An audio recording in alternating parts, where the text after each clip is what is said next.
Ok? Gente, então, estudantes, docentes e profissionais da saúde, bom dia a todos. Damos início à programação do segundo dia do primeiro Encontro Nacional de Educação Interprofissional em Saúde, Diálogo sobre Práticas Colaborativas. Damos início à palestra, intitulada A Importância da Interprofissionalidade durante a Pandemia da Covid-19. E, para tratar sobre o tema, convidamos a doutora Marina Pontello Cristelli. A professora Marina Pontello Cristelli é graduada em Medicina pela Universidade Federal de São Paulo, Unifesp, Escola Paulista de Medicina, e mestre em Nefrologia pela Universidade Federal de São Paulo, Unifesp, Escola Paulista de Medicina. Atualmente, a professora é coordenadora do Núcleo de Regulação e Teleassistência do Hospital do Rim, a Fundação Oswaldo Ramos. Bom, professor, então, com a palavra, e informamos que as perguntas poderão ser feitas pelo chat e serão repassadas pela equipe da logística para a professora responder nos momentos finais do nosso encontro. Professora, com a palavra. Bom dia a todos. Professor João, muito obrigada. Gostaria, em nome do Hospital do Rim, de agradecer a oportunidade de compartilhar com vocês um pouco do nosso trabalho. Essa iniciativa de vocês é fantástica e, em nome do Hospital do Rim, eu gostaria de parabenizar e agradecer muito pela oportunidade de estar aqui.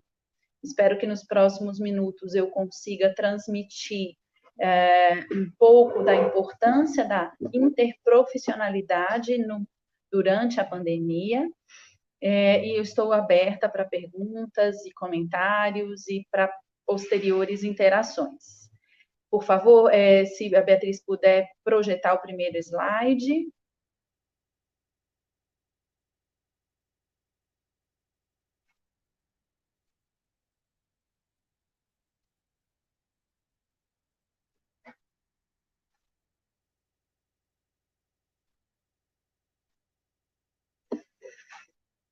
Bem, esse primeiro slide, para mim, é muito significante, porque esse toque de mãos, né, do cuidador e do cuidado ficou muito ameaçado, não é, durante a pandemia. Nós estávamos acostumados a cuidar dessa forma, com toque. E durante a pandemia isso veio de uma maneira muito forte ameaçar todos os paradigmas do que nós havíamos aprendido até então. Então, essa foto, para mim, ela é muito impactante, porque a pandemia desafiou todos os nossos conceitos. Por favor, o próximo slide. Nos próximos slides, eu gostaria de compartilhar com vocês esses conceitos. Então, em primeiro lugar, eu preciso compartilhar o conceito de que o paciente portador de doença crônica, ele confia e depende do sistema de saúde. A pandemia veio desafiar essa confiança e essa dependência, porque o lockdown veio impedir a continuidade do cuidado, as necessidades médicas e as necessidades multiprofissionais, expôs as deficiências crônicas do sistema de saúde, seja ele público ou privado, e exigiu soluções criativas e adaptáveis com os recursos que já tínhamos ou que não tínhamos. Em seguida, eu quero apresentar para vocês o que aprendemos com a pandemia e algumas perspectivas locais e algumas opiniões pessoais em termos de perspectivas do sistema de saúde. Em primeiro lugar, eu gostaria de compartilhar o próximo slide, Beatriz, por favor, compartilhar com vocês um pouco da realidade do Hospital do Rim. Então, o Hospital do Rim é um hospital que se localiza no município de São Paulo, mas ele faz transplante renal em pacientes de lugares absolutamente diferentes. Esse é o mapa de distribuição da residência dos nossos pacientes em acompanhamento. Vejam vocês que temos pacientes procedentes de todo o Brasil, inclusive 9 procedentes do Maranhão, e nós precisamos garantir o cuidado desses pacientes, que se distribuem pelo Brasil inteiro. Próximo slide. Além disso, esses pacientes, eles não são apenas transplantados. E aí a importância do trabalho multiprofissional. Vejam vocês que eles são pessoas relativamente jovens, mas 13% deles são idosos. Eles têm tabagismo, diabetes, hipertensão, doença cardíaca, alcoolismo, neoplasia. E o cuidado de saúde precisa envolver tudo isso. Próximo slide. Além disso, o paciente transplantado vive muito tempo. É o objetivo do transplante. Vejam vocês que entre os nossos pacientes transplantados, 138 pacientes têm mais de 20 anos de transplante. Ou seja, são pessoas que vivem pelo Brasil inteiro, têm doenças crônicas além do transplante renal e dependem do sistema de saúde por muitos anos. Próximo slide. Eles não estão protegidos da Covid. Esse mapa é o mapa do município de São Paulo, que nós fizemos no início da pandemia, lá em abril, para tentar entender se o paciente transplantado era protegido da Covid. Esse mapa tem cores, e as cores mais escuras representam as regiões mais afetadas pelo Covid naquela época, em abril. As bolinhas pretas representam onde moravam os pacientes transplantados que tinham diagnóstico de Covid até então. E vejam vocês que as pessoas transplantadas, assim como as outras pessoas, estão expostas à Covid da mesma forma, impactando em muito a necessidade de tratamento delas. Próximo slide. Portanto, a pandemia, ela veio colocar em xeque-mate tudo o que nós conhecíamos de cuidado. Isso não foi só com o transplantado e isso não foi só no Brasil.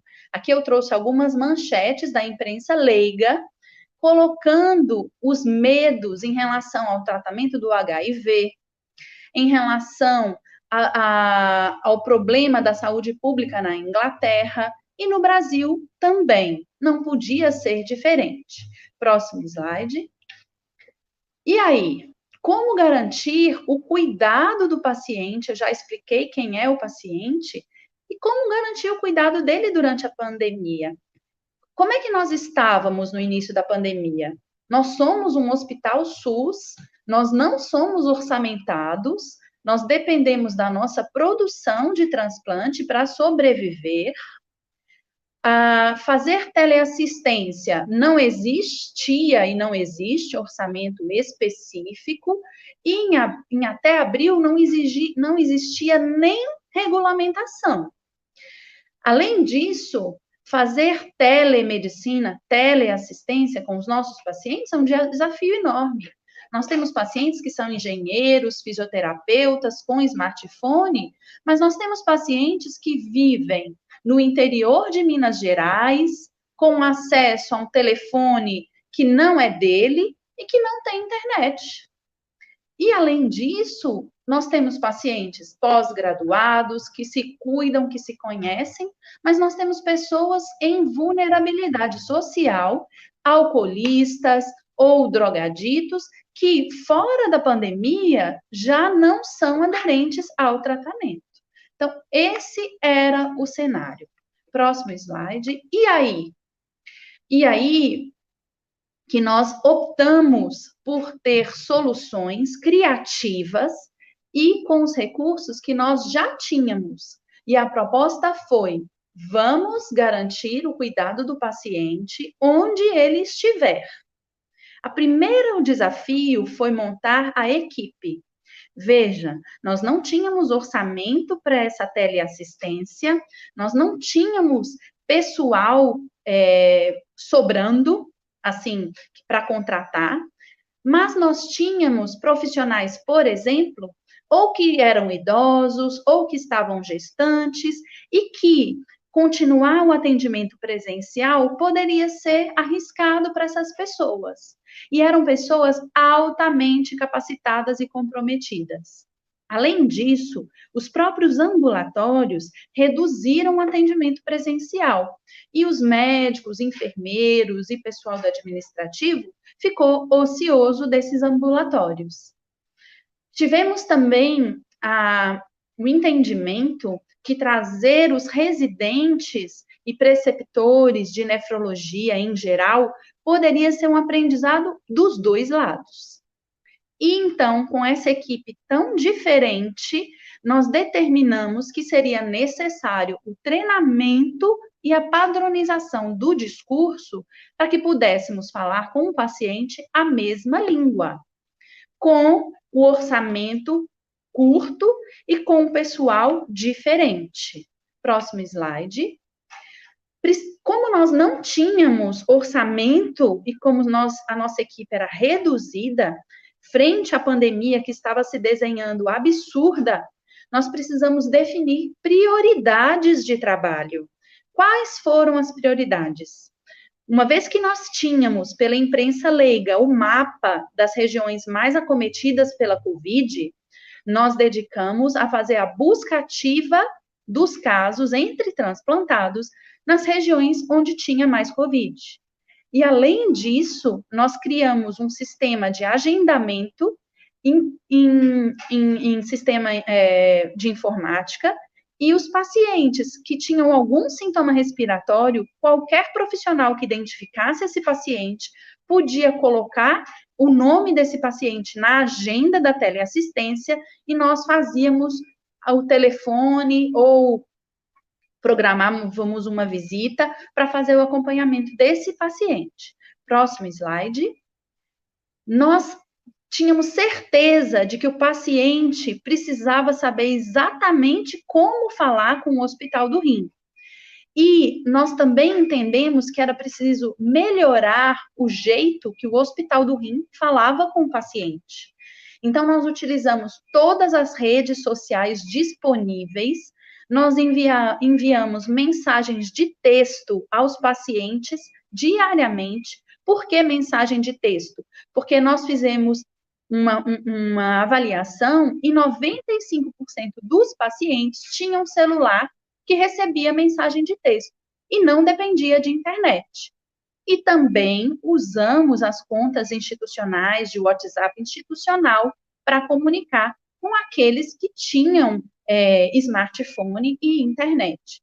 Fizemos no Instagram e no Facebook momentos para os pacientes perguntarem, e nós fazíamos as sessões de resposta, e precisamos movimentar com os recursos que tínhamos as formas de comunicação com o paciente. Próximo slide. Além disso, próximo slide, por favor, Beatriz. Além disso, nós fizemos o uso de um trabalho que nós já vínhamos fazendo antes da pandemia. Pode passar o próximo slide. Como que é esse trabalho? Como nós temos pacientes de todas... Um minuto.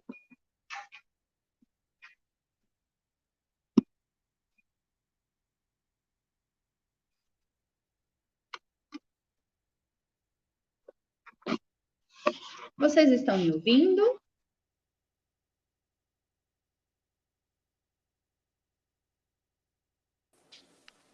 Sim, professor, tudo certo para o seu áudio. Tá. Beatriz, então, volta um slide, por gentileza.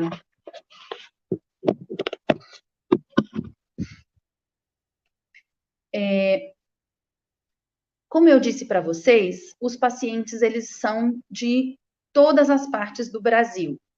E eles têm problemas de saúde que têm a ver com transplante, mas eles têm problemas de saúde que não têm a ver com o transplante.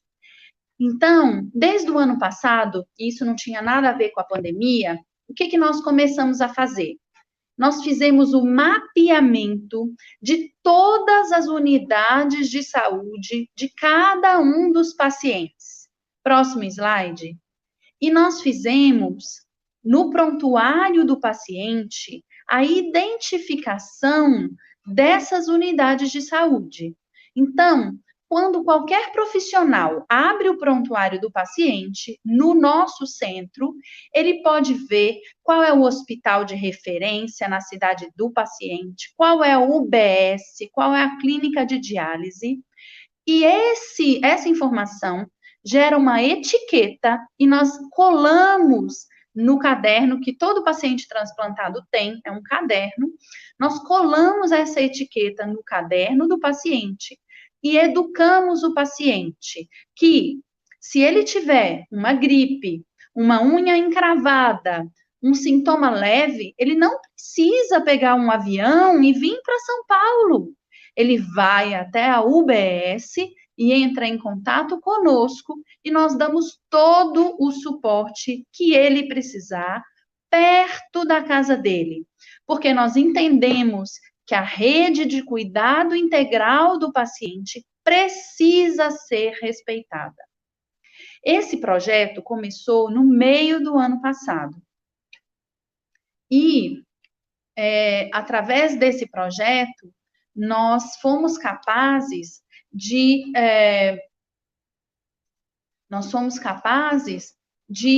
garantir, durante a pandemia, o cuidado ao paciente. Por quê? O paciente procurava o serviço de saúde perto da casa dele e nós estabelecíamos o contato com a equipe médica de perto da casa dele, fazíamos todo o suporte que a equipe médica precisava. E o paciente não precisava de se deslocar a São Paulo, colocando pessoas em risco, colocando meios de transporte em risco também. Próximo slide. Então, com todas essas medidas multiprofissionais, nós fomos capazes de manter o programa de transplante vivo. Vejam aqui esse gráfico, mostra as barras laranja, o número de transplantes com o doador falecido, que é o nosso maior carro-chefe, em relação às semanas do ano, né? Então, a semana 1 é a primeira semana de janeiro e assim por diante. O nosso primeiro caso de Covid foi no dia 20 de março, e o número de casos de Covid entre transplantados está representado por essa linha crescente amarela.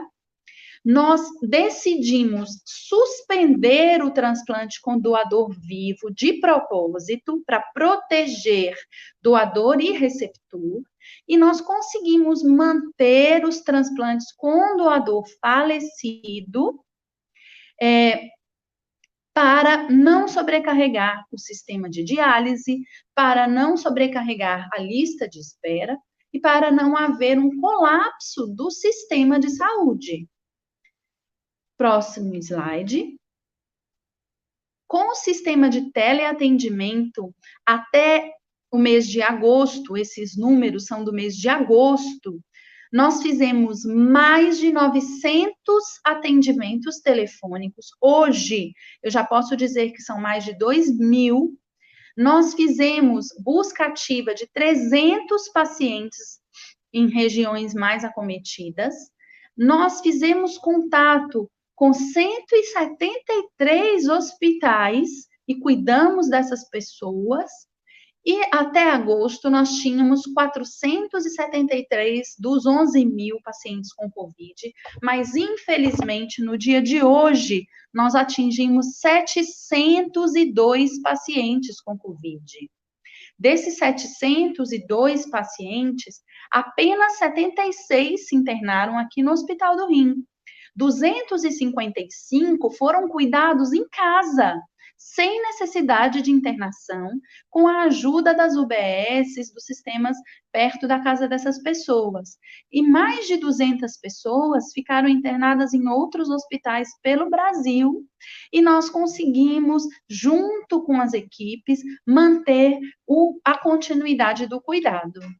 Próximo slide. O que eu imagino, o que nós aprendemos com a pandemia? não é? A pandemia ainda não acabou, mas o aprendizado já pode vir, né? Pode passar 2 slides, Beatriz, por favor. Então, nós entendemos que a teleassistência e a teleassistência com equipe multiprofissional pode melhorar o cuidado de pessoas com necessidades especiais. Pode passar o próximo slide, Beatriz. Quem seriam essas pessoas? Por exemplo, as pacientes gestantes. Até então, as pacientes gestantes precisavam vir até o Hospital do Rim para cuidar do transplante enquanto elas estavam grávidas, né? Mas nós entendemos que a teleassistência pode dar conforto a essas pessoas, a essas mulheres grávidas, elas fazem um acompanhamento com o ginecologista e nós podemos fazer o acompanhamento com o ginecologista por teleassistência. Outras pessoas que podem se beneficiar da teleassistência são os pacientes com dificuldade de adesão ao tratamento. Então, com a teleassistência, nós podemos ir até o paciente, né? E melhorar a assistência deles. Os pacientes oncológicos também podem se beneficiar. Além disso, nós entendemos que a teleassistência pode diminuir a necessidade de deslocamento do paciente até o Hospital do Rim. Por exemplo, os pacientes do Maranhão podem ser acompanhados no Maranhão, sem a necessidade de viajar, e o Hospital do Rim pode ir até a equipe de saúde do Maranhão e prestar toda a assistência necessária. Além disso, a teleassistência pode auxiliar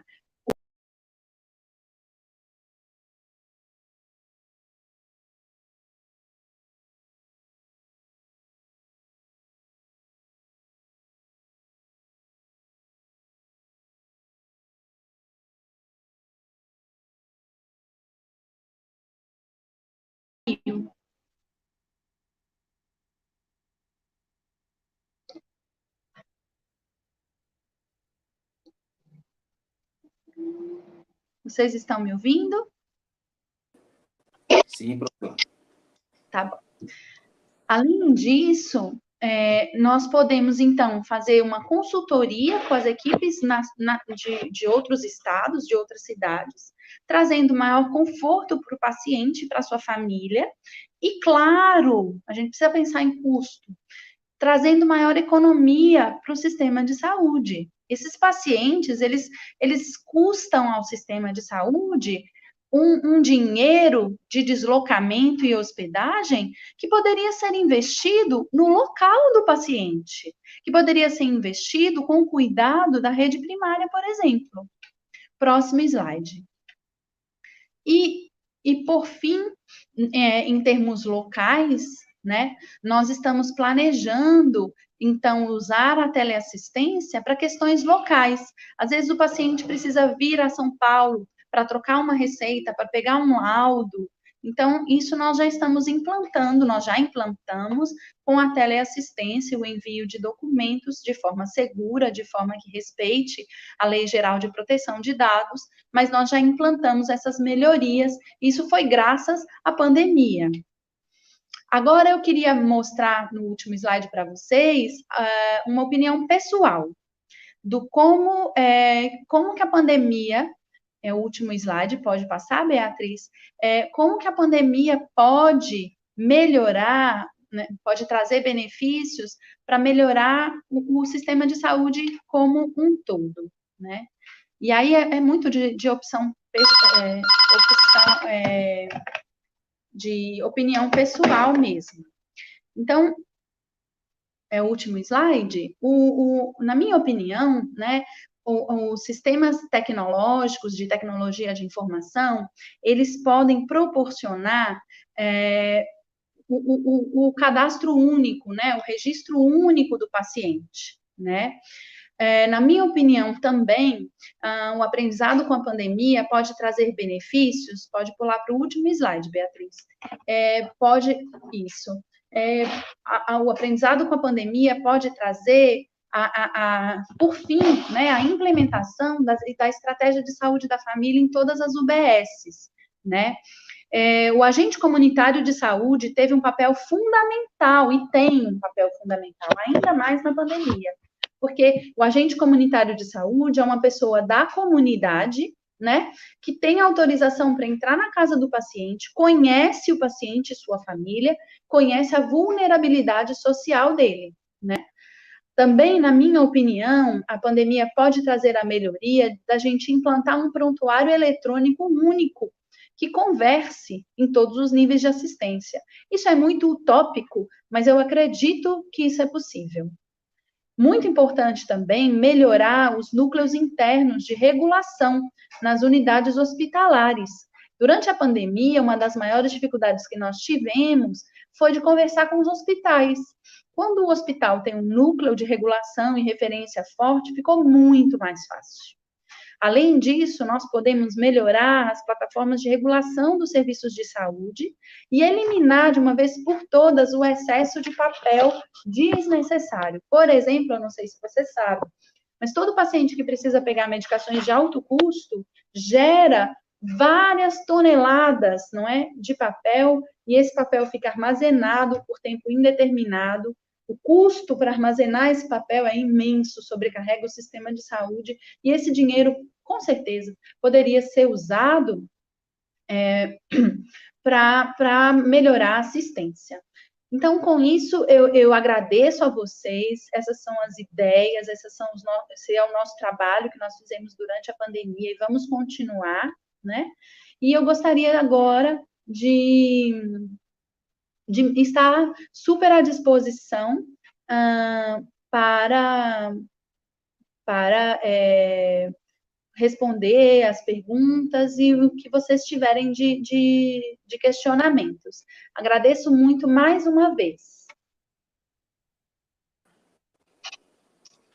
Tá, ok, pessoal, professora. Então, neste momento, abrimos, né, para as perguntas que foram dirigidas ao chat.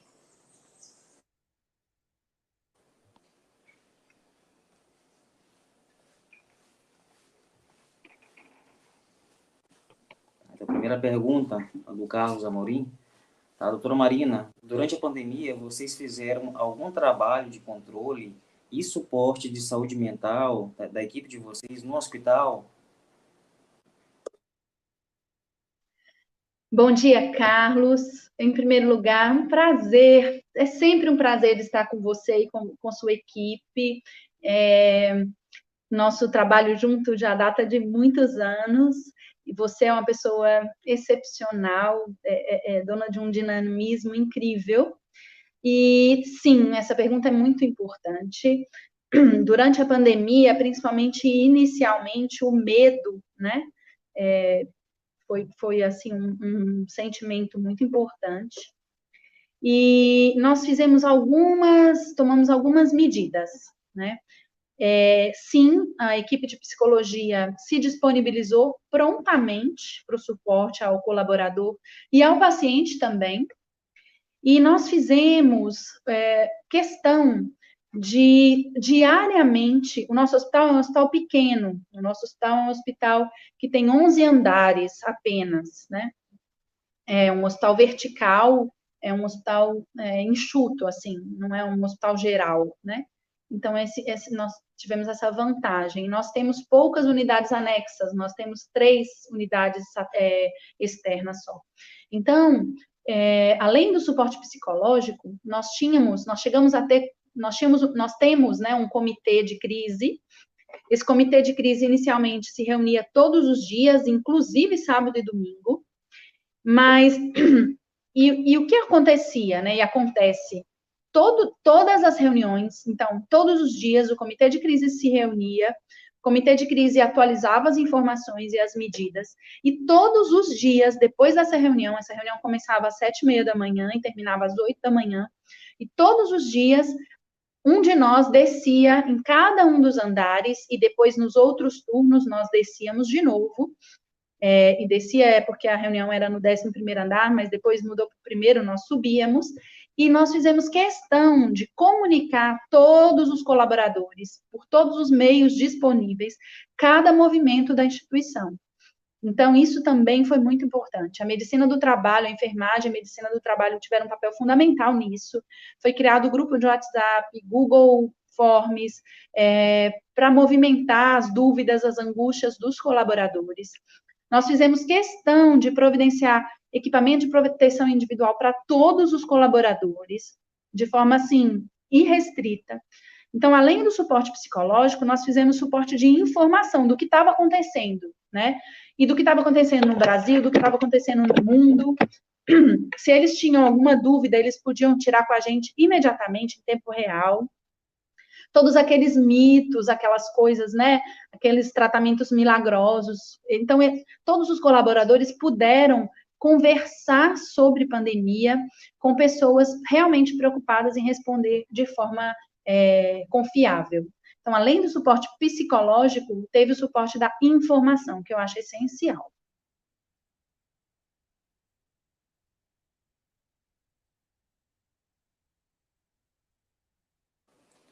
Tá? A pergunta, professora, da Francisca Santos. Doutora Marina, como foi a adesão dos profissionais ao novo fluxo de assistência? Eu não sei se a Francisca está na sala para falar áudio, ou João. Eu queria que ela ampliasse um pouquinho essa pergunta. Adesão dos profissionais médicos, dos enfermeiros, o fluxo de telemedicina. Eu queria, não sei se ela... Tá, professora, porque essa pergunta ela foi deixada aqui, né, no YouTube. Tá? Eu acredito que ela ainda esteja em sala. Vamos ver se ela refina, né, a pergunta. Então, assim,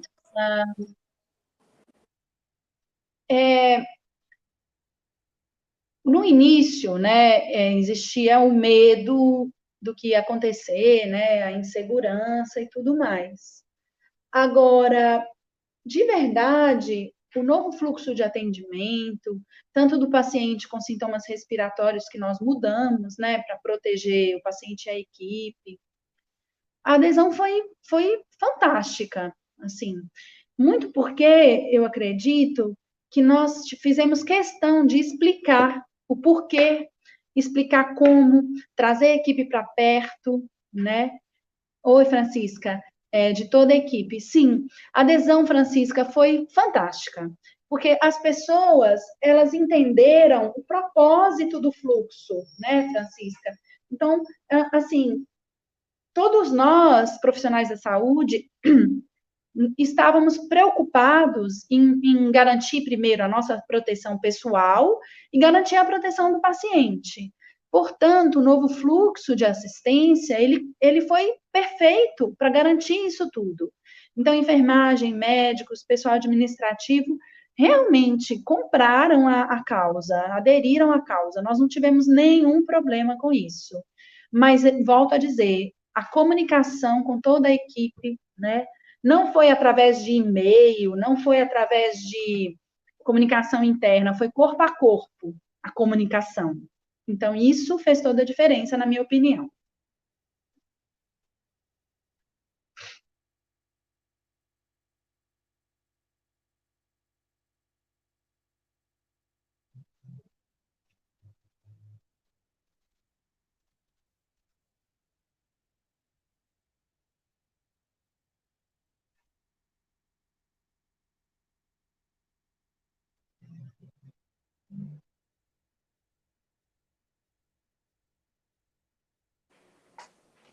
Tá? Gente, mais alguma, tá? Mais algum questionamento? A professora? Tá? Estamos aqui aguardando perguntas adicionais. A Francisca comentou que essa aula está contribuindo para o TCC. Me coloco à disposição, Francisca. A equipe organizadora tem o meu e-mail.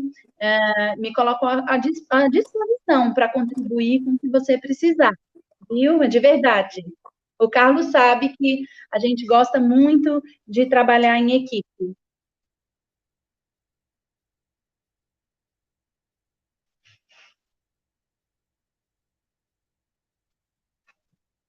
Tá, Não sei se bem. tem alguma experiência para contar, professor, de vocês, de dificuldade.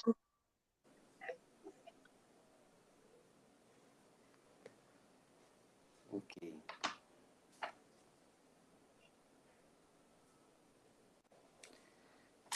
Ok, pessoal. Professor, então, aqui as pessoas aqui, tá, comentando, né, da sua explanação, da sua contribuição para esse momento, tá? E, bom, gente, findados aqui os questionamentos, a professora, tá, nós encerramos neste momento a palestra, tá? Professora, agradecemos muitíssimo a sua participação, a boa vontade, né, a sua disponibilidade. A gente sabe que você está, acredito que você esteja no seu ambiente de trabalho agora, tá? E, bom, e também agradecendo a todos aqueles que assistiram, tá? E apresentaram seus questionamentos, tá? Bom, pessoal, então, nós convidamos a todos, tá, para participarem das demais atividades da programação deste evento. Professor, mais uma vez, tá? Muito obrigado. Eu que agradeço, eu estou à disposição, viu? Quem quiser entrar em contato comigo depois, tiver uma ideia, tiver uma angústia, eu estou à disposição, de verdade. Um prazer, sucesso ao evento, à comissão organizadora, tudo de bom para vocês e muita saúde para todos nós. Muito obrigada. Tá ok, tá? Pessoal, e vejam aqui, tá, gente, um pouco acima, tá? Que a equipe da logística pôs aqui, tá? Os links para registro de frequência.